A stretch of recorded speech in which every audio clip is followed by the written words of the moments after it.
Hello friends, welcome back to our latest job recruitment YouTube channel. So friends, నిరుద్యోగులకు వచ్చేసి ఒక మంచి శుభవార్త అనేసి అయితే చెప్పుకోవచ్చు. ఎందుకంటే తెలంగాణకు సంబంధించి ఎవరైతే అభ్యర్థులు మీ సేవా కేంద్రాలు పెట్టాలనుకుంటున్నారో సో వాళ్ళందరికీ వచ్చేసి శుభవార్త అనేసి అయితే చెప్పుకోవచ్చు ఫ్రెండ్స్. సో ముందుకు వచ్చేసి మన వీడియోని అయితే ఒక లైక్ అయితే చేయండి. మీరు లైక్ చేస్తే నాకు కొంచెం సపోర్టింగ్ అయితే ఉంటుంది కాబట్టి వీడియోని ఖచ్చితంగా అయితే లైక్ అయితే చేయండి. అదేవిధంగా ఛానల్ని కొత్తగా విజిట్ చేసుకుంటే ఖచ్చితంగా మన ఛానల్ని సబ్స్క్రైబ్ అయితే చేయండి. ఈ వీడియోని వచ్చేసి మీ ఫ్రెండ్స్ అండ్ ఫ్యామిలీస్ కూడా షేర్ అయితే చేయండి. సో ఇంకా వీడియోలోకి అయితే వెళ్ళిపోదాం. పత్రికా ప్రకటనకు సంబంధించి మనకి రిలీజ్ అనేసి అయితే చేయడం అయితే జరిగింది. 26 ఆగస్టు 2025 రోజు వచ్చేసి మనకి ఈ నోటిఫికేషన్ వచ్చేసి రిలీజ్ అయితే చేయడం అయితే జరిగింది. సో మీరు ఇక్కడ అయితే చూసుకోవచ్చు. సో ఇందు మూలంగా పత్రికా ప్రకటన ద్వారా తెలియజేయమనేదిగా రంగారెడ్డి జిల్లాలో ఈ క్రింద పేర్కొన్న ప్రదేశములలో మీ సేవా కేంద్రాలు నెలకొల్పుటకు ఆసక్తి మరియు విద్యార్హతలు కలిగిన అభ్యర్థుల నుండి నిర్ణీత సమయంకు అనగా 20 సెప్టెంబర్ 2025లోగా నిర్దేశించిన ఫారంలో సంబంధిత రెవెన్యూ డివిజనల్ అధికారి కార్యాలయంలో సరైన పత్రముల యుక్తంగా స్వయంగా సమర్పించటకు కోరనేదని సైతం ఇక్కడ అయితే ఇవ్వడం అయితే జరిగింది. దరఖాస్తు చేయటకు ఈ క్రింద పేర్కొన్న అర్హతలు ఖచ్చితంగా పాటించవాలని సైతం ఇక్కడ మెన్షన్ అయితే చేయడం అయితే జరిగింది. సో ఎవరైతే అభ్యర్థులు రంగారెడ్డి డిస్టిక్కి సంబంధించి సో మీ సేవా కేంద్రాలు ఏర్పాటు చేయాలనుకున్నారో సో వాళ్ళందరూ కూడా ఇది ఒక బిగ్ న్యూస్ అనేసి అయితే చెప్పుకోవచ్చు ఫ్రెండ్స్. సో ఫస్ట్ చూసుకున్నట్లయితే మనకి సో ఎలిజిబిలిటీ క్రైటీరియాకి సంబంధించి పూర్తి సమాచారం అయితే ఇక్కడైతే తెలుసుకునే ప్రయత్నం అయితే చేద్దాం. సో ఈ వీడియోని వచ్చేసి ఫస్ట్ వచ్చేసి ఒక లైక్ అయితే చేయండి. మీరు లైక్ చేస్తే నాకు కొంచెం సపోర్టింగ్ అయితే ఉంటుంది కాబట్టి వీడియోని ఖచ్చితంగా అయితే లైక్ అయితే చేయండి. అదేవిధంగా వీడియోని వచ్చేసి షేర్ అయితే చేయండి ఫ్రెండ్స్. నాకు కొంచెం ఎంకరేజ్మెంట్గా అయితే ఉంటుంది కాబట్టి వీడియోని ఖచ్చితంగా వచ్చేసి షేర్ అయితే చేయండి. సో ఇంకా ఎలిజిబిలిటీ క్రైటీరియాకి వెళ్ళేసి ఇక్కడైతే చూసుకునే ప్రయత్నం అయితే చేద్దాం. సో ఫస్ట్ వచ్చేసి అభ్యర్థి వచ్చేసి స్థానికుడు అనేసి అయితే ఉండవాలనేసి అయితే ఇక్కడైతే చేయడం అయితే జరిగింది. సో అభ్యర్థి వచ్చేసి సో ఆ మండలంకి సంబంధించిన అభ్యర్థి అనేసి అయితే ఉండవాలను ఫ్రెండ్స్. సో అప్పుడైతే మీరైతే సో దీనికి వచ్చేసి దరఖాస్తు అయితే చేసుకోవచ్చు. నెక్స్ట్ కనీస విద్యార్హతలు వచ్చేసి సో మినిమం వచ్చేసి డిగ్రీ అయితే ఉండాల్సి అయితే ఉంటుంది. మరియు ఆపై అర్హతలు ఉన్నటువంటి అభ్యర్థులు కూడా వచ్చేసి ఈ పోస్టులకు వచ్చేసి దరఖాస్తు అయితే చేసుకోవచ్చు. అదేవిధంగా థర్డ్ వచ్చేసి కంప్యూటర్ గురించి పూర్తి అవగాహన సర్టిఫికేట్ కలిగి ఉండవాలన్న అయితే ఇక్కడ మెన్షన్ అయితే చేయడం అయితే జరిగింది. సో ఏ సర్టిఫికేట్ ఉన్నా కూడా ఏమైతే కాదు ఫ్రెండ్స్. సో మీకు జస్ట్ ఏ సర్టిఫికేట్ ఉన్నా కూడా సో మీరు వచ్చేసి పోస్టులకు వచ్చేసి దరఖాస్తు అయితే చేసుకోవచ్చు. మీకు కొంచెం కంప్యూటర్ గురించి అవగాహన అయితే ఉండాల్సి అయితే ఉంటుంది. మీరు అప్పుడు వచ్చేసి పోస్టులకు వచ్చేసి దరఖాస్తు అయితే చేసుకోవచ్చు. ఫోర్త్ వచ్చేసి దరఖాస్తుదారుని వయసు మినిమం వచ్చేసి సో 21 సంవత్సరాల నుండి మ్యాక్సిమం వచ్చేసి 44 సంవత్సరం వరకు వచ్చేసి మీరు పోస్టులకు వచ్చేసి దరఖాస్తు అయితే చేసుకోవచ్చు. సో ఇక్కడ వచ్చి చూసుకోవచ్చు మనకి మినిమం వచ్చేసి 21, మ్యాక్సిమం వచ్చేసి 44 ఇయర్స్ వరకు వచ్చేసి కూడా వచ్చేసి మీరైతే పోస్టులకు వచ్చేసి దరఖాస్తు అయితే చేసుకోవచ్చు. నెక్స్ట్ ఫిఫ్త్ వచ్చేసి కేంద్రాలను నిర్వహించటకు సరైన పెట్టుబడి స్తోమత కలిగి ఉండవలన అయితే ఇక్కడ మెన్షన్ అయితే చేయడం అయితే జరిగింది.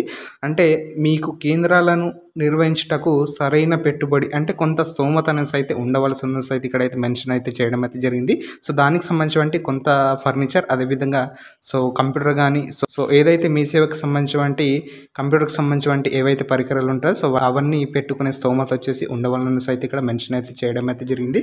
సో సిక్స్త్ వచ్చేసి దరఖాస్తుదారులకు రాత పరీక్ష మరియు మౌఖిక పరీక్ష నిర్వహించి అభ్యర్థులను ఎంపిక చేయడం జరుగుతుందనేసి అయితే ఇక్కడ మెన్షన్ అయితే చేయడం అయితే జరిగింది. రాత పరీక్ష వచ్చేసి నిర్వహించడం అయితే జరుగుతుంది ఫ్రెండ్స్. సో మీకు చిన్న రాత పరీక్ష వచ్చేసి నిర్వహించి సో దానికి సంబంధించిన చిన్న బేసిక్ మీకు ఇంటర్వ్యూ లాగా వచ్చేసి మీకు అయితే కండక్ట్ అయితే చేయడం అయితే జరిగింది. సో దానికి సంబంధించిన అభ్యర్థులను వచ్చేసి ఎంపిక అనేసి అయితే చేయడం అయితే జరుగుతుంది. సో ఇక్కడ వాళ్ళు వచ్చేసి క్లియర్గా వచ్చేసి మెన్షన్ అయితే చేయడం అయితే జరిగింది. సో నెక్స్ట్ మనకి వ్యక్తులకు ఎన్నుకునేటప్పుడు సాధ్యమైనంత వరకు పేద వికలాంగ యువత మరియు సమాజంలోని ఇతర వర్గాలకు తగిన ప్రాధాన్యం ఇవ్వబడుతుందనేసి అయితే వాళ్ళు వచ్చేసి ఇక్కడ క్లియర్గా వచ్చేసి మెన్షన్ అయితే చేయడం అయితే జరిగింది. అంటే మనకి ఇక్కడ చూసుకున్నట్లయితే సో సాధ్యమైనంత వరకు పేద అదేవిధంగా వికలాంగ యువత మరియు సమాజంలో ఇతర వర్గాలకు తగిన ప్రాధాన్యం ఇవ్వబడుతుందనేసి అయితే ఇక్కడ వచ్చేసి సో మెన్షన్ అయితే చేయడం అయితే జరిగింది. అంటే పూర్ పీపుల్ అదేవిధంగా ఫిజికల్లీ హ్యాండిక్యాప్డ్ ఎవరైతే యువత మరియు ఉంటారో సో వాళ్ళకి సంబంధించి సో ఎక్కువ ప్రియారిటీ వచ్చేసి ఇవ్వడం అనేసి అయితే జరుగుతుంది ఫ్రెండ్స్. సో ఎవరైతే అభ్యర్థులు పూర్ అదేవిధంగా ఫిజికల్లీ హ్యాండిక్యాప్డ్కి సంబంధించి సో ఎవరైతే అభ్యర్థులు ఉంటారో సో వాళ్ళకి వచ్చేసి ఫస్ట్ ప్రాధాన్యం వచ్చేసి ఇవ్వడం అయితే జరుగుతుంది. నెక్స్ట్ మనకి రంగారెడ్డి జిల్లా కలెక్టర్ గారి పేరు మీద డీడీ 500 రూపీస్ వచ్చేసి పిఎన్ఎస్ అయితే సో చేయాల్సి అయితే ఉంటుంది. మీరు ఇక్కడ వచ్చేసి చూసుకోవచ్చు. దానికి సంబంధించి సో 500 రూపీస్ వచ్చేసి తీసి ఫారం వెంబడి జత చేయవాలనేసి అయితే ఇక్కడ ఇచ్చి మెన్షన్ అయితే చేయడం అయితే జరిగింది. సో ఏదైతే డిస్టిక్ ఉందో సో రంగారెడ్డికి డిస్టిక్కి సంబంధించి జిల్లా కలెక్టర్ గారి పేరు మీద వచ్చేసి సో మీరు డీడ్ వచ్చేసి 500 రూపీస్ వచ్చేసి సో పే చేసిన తర్వాత ఆ ఫారంని తీసుకొని సో మీరు సో అప్లికేషన్ ఫామ్లో వచ్చేసి జత చేయవాలనేసి అయితే వాళ్ళు క్లియర్గా వచ్చేసి ఇక్కడ మెన్షన్ అయితే చేయడం అయితే జరిగింది. సో నెక్స్ట్ మనకి ఎన్నికైన అభ్యర్థి నేర చరిత్ర నిర్ధారణ అయినచో వారిని అనర్హులుగా పరిగణించబడతారు అనేసి అయితే వచ్చేసి సో వాళ్ళు వచ్చేసి మెన్షన్ అయితే చేయడం అయితే జరిగింది. సో ఎవరైతే అభ్యర్థులు నేర చరిత్ర నిర్ధారణ అయినచో అంటే పేరు మీద ఏమైనా క్రిమినల్ కేసులు ఉంటే సో వాళ్ళకి సంబంధించి సో అనర్హులుగా వచ్చేసి గుర్తించడం అయితే జరుగుతుంది. సో వాళ్ళకి సంబంధించి సో ఆ విధంగా వచ్చేసి నిర్ధారణ అయి ఉంటే సో వాళ్ళని అనర్హులుగా వచ్చేసి సో గుర్తించడం అయితే జరుగుతుంది ఫ్రెండ్స్. సో ఇది మీ సేవా కేంద్రాలకు సంబంధించి పూర్తి ఎలిజిబిలిటీ కండిషన్కి సంబంధించి సో ఈ ఎలిజిబిలిటీ కండిషన్కి సంబంధించి ఎవరైతే అభ్యర్థులు ఇంట్రెస్ట్ ఉన్నారో సో వాళ్ళందరూ కూడా ఈ పోస్టులకు సంబంధించి దరఖాస్తు అయితే చేసుకోండి ఫ్రెండ్స్. ఇలాంటి అవకాశాలు మళ్ళీ రా కాబట్టి రంగారెడ్డి డిస్టిక్కి సంబంధించి అభ్యర్థులు ఎవరైతే ఉన్నారో సో వాళ్ళందరూ కూడా ఈ పోస్టులకు సంబంధించి దరఖాస్తు అయితే చేసుకోండి. సో అదేవిధంగా మరి ఇక్కడ ఖాళీల వివరాలు ఏంటిది అంటే సో మీరు ఇక్కడ అయితే చూసుకోవచ్చు. ఈ మండలాలకు సంబంధించి ఈ విలేజ్లో వచ్చేసి మీరైతే దరఖాస్తు అయితే చేసుకోవాల్సి అయితే ఉంటుంది. సో ఆ పర్టికులర్ మండలానికి సంబంధించి అదేవిధంగా గ్రామంకి సంబంధించి ఎవరైతే క్యాండిడేట్స్ ఉంటారో సో వాళ్ళు మాత్రమే ఈ పోస్టులకు వచ్చేసి ఎలిజిబుల్ ఫ్రెండ్స్. సో మిగతా వారందరూ కూడా అనర్హులుగా వచ్చేసి గుర్తించడం అయితే జరుగుతుంది. సో మీరు ఇక్కడ ఇదొకటి వచ్చేసి గుర్తించవలసి అయితే ఉంటుంది. సో కాబట్టి మీరు ఇక్కడ పూర్తి సమాచారం అయితే చూసుకోవచ్చు. ఫస్ట్ మనకి గండిపేట మండలంకి సంబంధించి 4 వేకెన్సీ అయితే ఖాళీగా అయితే ఉన్నాయి ఫ్రెండ్స్. ఆ మండలానికి సంబంధించి ఆ పర్టికులర్ గ్రామానికి సంబంధించి ఇక్కడ వేకెన్సీ వచ్చేసి సో ఇవ్వడం అయితే జరిగింది. మీరు ఇక్కడైతే చూసుకోవచ్చు. వట్టి నాగులపల్లి ఒక వేకెన్సీ, అదేవిధంగా గండిపేటకి సంబంధించి ఒక వేకెన్సీ, కిస్మత్పూర్కి సంబంధించి ఒక వేకెన్సీ, గంధంగూడకి సంబంధించి ఒక వేకెన్సీ వచ్చేసి ఈ గ్రామాలకు సంబంధించి సో ఒక్కొక్క మీ సేవ సెంటర్ వచ్చేసి పెట్టుకోవడం అయితే జరుగుతుంది. ఒక్కొక్క వేకెన్సీ అయితే ఖాళీగా అయితే ఇవ్వడం అయితే జరిగింది. కాబట్టి ఆ గ్రామాలకు సంబంధించి ఏదైతే మీ సేవా కేంద్రాలు పెట్టాలనుకుంటున్నారో సో వాళ్ళందరూ కూడా అక్కడ పెట్టవచ్చు అనేసి అయితే సో ఇక్కడ వాళ్ళు క్లియర్గా వచ్చేసి మెన్షన్ అయితే చేయడం అయితే జరిగింది. సో అక్కడ సంబంధిత రెవెన్యూ డివిజనల్ అధికారి కార్యాలయంలో వచ్చేసి సో మీరు వచ్చేసి రెవెన్యూ డివిజనల్ అధికారి కార్యాలయంలో మీరు అక్కడ వచ్చేసి దరఖాస్తు అయితే చేసుకోవచ్చు ఫ్రెండ్స్. ఇక్కడ వచ్చేసి చూసుకోవచ్చు. రాజేంద్ర నగర్కి సంబంధించి గండిపేట మండలానికి సంబంధించి ఏవైతే 4 విలేజెస్ ఉన్నాయో సో వాళ్ళందరూ కూడా అక్కడ వచ్చేసి సో దరఖాస్తు అయితే చేసుకోవచ్చు ఫ్రెండ్స్. సో నెక్స్ట్ మనకి మొయినాబాద్కి సంబంధించి 3 వేకెన్సీ వచ్చేసి అయితే ఉన్నాయి. సో ఇక్కడ ఆ మండలానికి సంబంధించి సో గ్రామానికి సంబంధించి కూడా వేకెన్సీ అయితే చూసుకోవచ్చు. అజీజ్ నగర్, నెక్స్ట్ హిమాయత్ నగర్, అదేవిధంగా కనకమామిడికి సంబంధించి ఒక్కో వేకెన్సీ వచ్చేసి అయితే భర్తీ అయితే చేయడం అయితే జరుగుతుంది. ఈ 3 విలేజ్కి సంబంధించి మీరు మీ సేవా కేంద్రాలు వచ్చేసి పెట్టాలనుకుంటే సో మీరు అయితే పెట్టవచ్చు ఫ్రెండ్స్. సో ఇక్కడ రెవెన్యూ డివిజనల్ అధికారి కార్యాలయంలో చేవెల్లో వచ్చేసి మీరు వచ్చేసి సో దరఖాస్తు చేసుకోవచ్చు ఫ్రెండ్స్. నెక్స్ట్ మనకి జిల్లెడ్ చౌదర్గూడెంకి సంబంధించి సో 2 వేకెన్సీ వచ్చేసి భర్తీ అయితే చేయడం అయితే జరుగుతుంది. సో ఈ గ్రామాలకు సంబంధించి సో ఈ మండలానికి సంబంధించి 2 విలేజెస్ వచ్చేసి ఇక్కడైతే చూసుకోవచ్చు. తుంపల్లి ఎదిరాకి సంబంధించి ఒక్కో వేకెన్సీ వచ్చేసి అయితే భర్తీ అయితే చేయడం అయితే జరుగుతుంది. సో దీనికి సంబంధించి రెవెన్యూ డివిజనల్ అధికారి కార్యాలయం నందు షాద్ నగర్కి వచ్చేసి మీరైతే అప్లికేషన్ అనేసి అయితే చేసుకోవచ్చు ఫ్రెండ్స్. నెక్స్ట్ మనకి సరూర్ నగర్కి సంబంధించి ఒక వేకెన్సీ అయితే ఉంది. సో తుమ్మబౌలి అనేసి గ్రామంలో వచ్చేసి మీరైతే మీ సేవా కేంద్రం వచ్చేసి పెట్టుకోవచ్చు ఫ్రెండ్స్. మనకి ఇక్కడ రెవెన్యూ డివిజనల్ అధికారికి సంబంధించి కందుకూరు వచ్చేసి మీరైతే దరఖాస్తు అయితే చేసుకోవచ్చు. నెక్స్ట్ మనకి 5th వచ్చేసి మంచాలు మండలానికి సంబంధించి సో ఒక వేకెన్సీ వచ్చేసి ఖాళీగా అయితే ఉంది.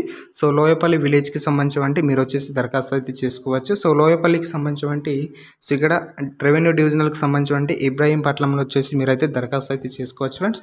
ఇది పూర్తి సమాచారం వచ్చేసి వేకెన్సీకి సంబంధించి ఏ మండలానికి సంబంధించి ఖాళీగా ఉన్నాయో అదేవిధంగా ఏ గ్రామానికి సంబంధించి మీరు మీ సేవా కేంద్రం పెట్టాలనుకున్నారో సో ఇక్కడ వేకెన్సీ వచ్చేసి పూర్తిగా క్లియర్గా వచ్చేసి ఇవ్వడం అయితే జరిగింది. కాబట్టి మీరు ఆ విలేజ్కి సంబంధించి అభ్యర్థి అయి ఉంటే మీకు ఈ ఎలిజిబిలిటీ కండిషన్కి సంబంధించి సో కండిషన్స్ అన్ని క్లియర్గా ఉంటే సో మీరు ఒకసారి చెక్ చేసుకున్న తర్వాత సో మీరు దరఖాస్తు చేసుకునే ప్రయత్నం అయితే చేయండి ఫ్రెండ్స్. సో నెక్స్ట్ ఇక్కడ మనకి పైన పేర్కొన్న విధంగా సూచనలు పాటిస్తూ సంబంధిత రెవెన్యూ డివిజనల్ అధికారి కార్యాలయం నుండి దరఖాస్తు ఫారంను పొంది రెవెన్యూ డివిజనల్ అధికారి కార్యాలయంలో పనిచేయ వేళల్లో అనగా ఉదయం 10:30 నుండి సాయంత్రం 5 గంటల వరకు సమర్పించవాలనేసి వచ్చేసి వాళ్ళు వచ్చేసి క్లియర్గా అయితే మెన్షన్ అయితే చేయడం అయితే జరిగింది. సో మీరు ఇక్కడైతే చూసుకోవచ్చు. ఏదైతే పేర్కొన్న విధముగా సూచనలు పాటిస్తూ సంబంధిత రెవెన్యూ డివిజనల్ అధికారి కార్యాలయం నుండి అంటే మీ యొక్క డివిజనల్ అధికారి కార్యాలయం నుండి దరఖాస్తు ఫారంను పొంది సో అక్కడ రెవెన్యూ డివిజనల్ అధికారి కార్యాలయం నందు అంటే ఏదైతే మీకు రెవెన్యూ డివిజనల్ అధికారి కార్యాలయం ఉందో సో అక్కడ వెళ్ళేసి ఈ పని వేళల్లో వచ్చేసి అంటే టైంలో వచ్చేసి సో మీరైతే వెళ్ళాల్సి అయితే ఉంటుంది. సో 10:30 నుండి సాయంత్రం 5 గంటల వరకు వచ్చేసి కూడా అయితే ఓపెన్ అయితే ఉండడం అయితే జరుగుతుంది. కాబట్టి సో ఇక్కడ ఉదయం 10:30 నుంచి అదేవిధంగా సాయంత్రం 5 గంటల వరకు కూడా వచ్చేసి మీరైతే అప్లికేషన్స్ అయితే చేసుకోవచ్చు అనేసి వాళ్ళు క్లియర్గా వచ్చేసి నోటిఫికేషన్లో వచ్చేసి మెన్షన్ అయితే చేయడం అయితే జరిగింది. సో కాబట్టి మీరు ఇక్కడైతే చూసుకోవచ్చు ఏదైతే దరఖాస్తు స్వీకరించబడుతుందో ప్రారంభం తేదీకి సంబంధించి ఇక్కడ పూర్తి సమాచారం అయితే చూసుకోవచ్చు. సో 28 ఆగస్టు 2025 రోజు నుంచి చివరి తేదీ ఇక్కడైతే చూసుకోవచ్చు మనకి. సో 20 సెప్టెంబర్ 2025 లోపు మీరు దరఖాస్తు చేసుకుంటే మీకు ఈ సంబంధిత ఏదైతే ఉందో ఆ అధికారికి సంబంధించి అయితే పెట్టుకోవచ్చు ఫ్రెండ్స్. సో నెక్స్ట్ అప్లికేషన్ ఫామ్కి సంబంధించి పూర్తి సమాచారం అయితే ఇక్కడైతే తెలుసుకునే ప్రయత్నం అయితే చేద్దాం. ఏదైతే మీకు అప్లికేషన్ ఇవ్వబడుతుందో సో దానికి సంబంధించి పూర్తి సమాచారం అయితే వచ్చి ఇక్కడైతే చూసుకునే ప్రయత్నం అయితే చేద్దాం. సో ఫస్ట్ వచ్చేసి మనకి application for allotment of new Mee Seva center అనేసి అయితే ఇక్కడైతే ఇవ్వడం అయితే జరిగింది. సో మీరు ఇక్కడ వచ్చేసి పైన వచ్చేసి మీ యొక్క ఏ విలేజ్లో అయితే వేకెన్సీ ఖాళీగా ఉందో మీరు ఏ విలేజ్ అభ్యర్థో ఆ విలేజ్కి సంబంధించి ఎక్కడ ఖాళీ ఉందో ఆ మండలానికి సంబంధించి మీరు ఆ విలేజ్లో వచ్చేసి మీ సేవా కేంద్రం అనేసి అయితే పెట్టాల్సి అయితే ఉంటుంది. సో ఇక్కడైతే క్లియర్గా అయితే మీరు నోటిఫికేషన్లో అయితే చూసుకోవచ్చు. మీరు ఇక్కడ క్లియర్గా వచ్చేసి మీ యొక్క విలేజ్ అదేవిధంగా మండలం అనేసి అయితే ఇక్కడ మెన్షన్ అయితే చేయాల్సి అయితే ఉంటుంది. సో ఫస్ట్ వచ్చేసి మీ యొక్క విలేజ్ అనేసి అయితే రాయండి. నెక్స్ట్ మీ యొక్క మండలం అనేసి అయితే రాయండి. తర్వాత వచ్చేసి ఇక్కడ ఫోటో అనేసి అయితే ఉంది కదా ఫ్రెండ్స్. సో ఇక్కడ మీ యొక్క ఫోటో అనేది సో క్యాండిడేట్ ఫోటో అనేసి అటాచ్ అయితే చేయాల్సి అయితే ఉంటుంది. పాస్ ఫోటో సైజ్ అనేసి అయితే ఇక్కడైతే అతికించాల్సి అయితే ఉంటుంది. సో మీరు ఇక్కడ క్లియర్గా వచ్చేసి చూసుకోవచ్చు. సో నెక్స్ట్ మనకి నేమ్ అంటే క్యాండిడేట్ ఎవరు అప్లై చేస్తున్నారో సో ఆ క్యాండిడేట్కి సంబంధించి పూర్తి నేమ్ అనేసి అయితే ఇక్కడైతే రాయాల్సి అయితే ఉంటుంది. సో ఇక్కడ ఎంటర్ అయితే చేయాల్సి అయితే ఉంటుంది.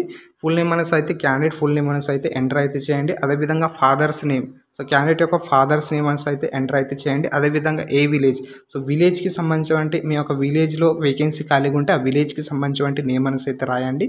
అదేవిధంగా మీ యొక్క మీ మండల్కి సంబంధించి మండల్ అయితే రాయండి. అదేవిధంగా డిస్టిక్స్ అంటే పర్టికులర్గా రంగారెడ్డి డిస్టిక్కి సంబంధించి వేకెన్సీస్ కాబట్టి సో రంగారెడ్డి డిస్టిక్కి సంబంధించి ఎవరైతే అభ్యర్థులు ఉంటారో సో వాళ్ళందరూ కూడా వచ్చేసి దరఖాస్తు చేసుకునే ప్రయత్నం అయితే చేయండి. నెక్స్ట్ మనకి క్యాస్ట్ అంటే మీ యొక్క క్యాస్ట్ అనేసి అయితే కేటగిరీ అనేసి అయితే ఇక్కడ మెన్షన్ అయితే చేయాల్సి అయితే ఉంటుంది. సో మీరు సబ్ క్యాస్ట్ కూడా వచ్చేసి మీరైతే ఇక్కడ ఇవ్వాల్సి అయితే ఉంటుంది. సో మీరు ఈ పర్టికులర్ కేటగిరీకి సంబంధించి సబ్ క్యాస్ట్ వచ్చేసి ఇవ్వడం అయితే జరుగుతుంది. సో నెక్స్ట్ మనకి క్వాలిఫికేషన్ సో ఈ క్వాలిఫికేషన్ ఏంటిది అంటే సో ఏదైనా డిగ్రీ పాస్ అయినటువంటి ప్రతి ఒక్క అభ్యర్థులు వచ్చేసి ఎలిజిబుల్ కాబట్టి మీ యొక్క క్వాలిఫికేషన్ వచ్చేసి సో ఇక్కడ మెన్షన్ అయితే చేయాల్సి అయితే ఉంటుంది. అదేవిధంగా ఇక్కడ అదర్ టెక్నికల్ క్వాలిఫికేషన్ సర్టిఫికేషన్ ఏమైనా ఉంటే సో మీరు ఇక్కడ వచ్చేసి సో మెన్షన్ అయితే చేయాల్సి అయితే ఉంటుంది. నెక్స్ట్ మనకి డేట్ ఆఫ్ బర్త్ సో మీ యొక్క డేట్ ఆఫ్ బర్త్ అంటే ఏజ్ ఎంత ఉందో సో అది వచ్చేసి ఇక్కడైతే మెన్షన్ అయితే చేయాల్సి అయితే ఉంటుంది. సో మీ యొక్క డేట్ ఆఫ్ బర్త్ అయిన తర్వాత నెక్స్ట్ మనకి ఎక్స్పీరియన్స్ సో మీకు ఏమైనా ఎక్స్పీరియన్స్ ఉందా అనేసి అయితే ఇక్కడ ఉంటే ఎస్ లేకుంటే నో అనేసి అయితే పెట్టండి ఫ్రెండ్స్. ఎటువంటి ప్రాబ్లం అయితే ఉండదు. సో కాబట్టి మీరు ఫ్రెషర్ అయితే ఫ్రెషర్ అనేసి అయితే పెట్టుకోండి. లేదా ఎక్స్పీరియన్స్ ఉంటే ఎక్స్పీరియన్స్ అనేసి మీకు దేంట్లో ఎక్స్పీరియన్స్ ఉందో అది వచ్చేసి అక్కడ మెన్షన్ అయితే చేయండి క్లియర్గా వచ్చేసి. నెక్స్ట్ మనకి ఇక్కడ వచ్చేసి so whether having sufficient own accommodation to run Mee Seva center అనేసి అయితే ఇవ్వడం అయితే జరిగింది కాబట్టి సో మీరు ఇక్కడ ఎస్ అనేసి అయితే సో రాయాల్సి అయితే ఉంటుంది. సో ఇక్కడ ఎస్ అనేసి అయితే పెట్టండి. సో నెక్స్ట్ మనకి winnings to invest the infrastructure required for me Seva center అనేసి అయితే ఇక్కడ కింద కూడా వచ్చేసి ఎస్ అనేసి అయితే మెన్షన్ అయితే చేయండి. నెక్స్ట్ మనకి యాన్యువల్ ఇన్కమ్ అంటే మీ యొక్క కరెంట్ ఇయర్ యాన్యువల్ ఇన్కమ్ ఎంత ఉందో అది వచ్చేసి ఇక్కడ మెన్షన్ అయితే చేయండి. సో మీకు ఇన్కమ్ క్యాష్లో ఈ ఇన్కమ్ సర్టిఫికేట్లో అక్కడ మెన్షన్ అయితే చేసి ఉంటుంది. సో అది వచ్చేసి ఇక్కడైతే ఇవ్వండి ఫ్రెండ్స్. సో పూర్తిగా వచ్చేసి డీటెయిల్స్ అనేసి సో మీకు యాన్యువల్ ఇన్కమ్ ఎంత ఉంటుందో అది వచ్చేసి అక్కడ పర్టికులర్గా అయితే ఇచ్చే ప్రయత్నం అయితే చేయండి. నెక్స్ట్ మనకి any previous experience in me సేవ సెంటర్ అంటే మీకు ఏమైనా ఎక్స్పీరియన్స్ ఉందా మీ సేవలో పనిచేసినటువంటి ఏదైనా కానీ సో సంబంధిత ఎక్స్పీరియన్స్ ఉంటే అది వచ్చేసి ఇక్కడ పూర్తిగా వచ్చేసి ఇవ్వడం అయితే సో ఇవ్వాల్సింది అయితే ఉంటుంది. పర్టికులర్గా మీ సేవ సెంటర్కి సంబంధించిన ఏమైనా ఎక్స్పీరియన్స్ ఉంటే అది వచ్చేసి అక్కడ క్లియర్గా వచ్చేసి మెన్షన్ అయితే చేసే ప్రయత్నం అయితే చేయండి. నెక్స్ట్ మనకి previously withdraw removed from any Mee Seva అనేసి అయితే ఇక్కడ అయితే ఇవ్వడం అయితే జరిగింది కాబట్టి సో మీరు ఇక్కడ నో అనేసి అయితే టిక్ అయితే చేసే ప్రయత్నం అయితే చేయండి.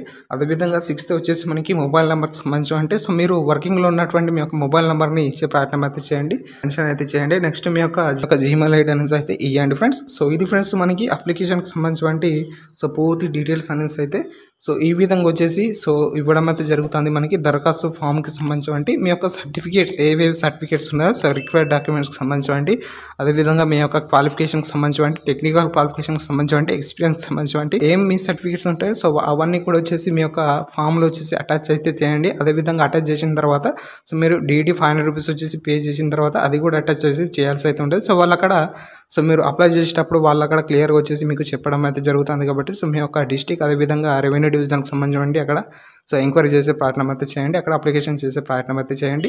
సో ఇక్కడ నెక్స్ట్ మనకి సిగ్నేచర్ మీద వచ్చేసి ఉంది కదా ఫ్రెండ్స్, ఇక్కడ సిగ్నేచర్ అనేసి అయితే చేయండి.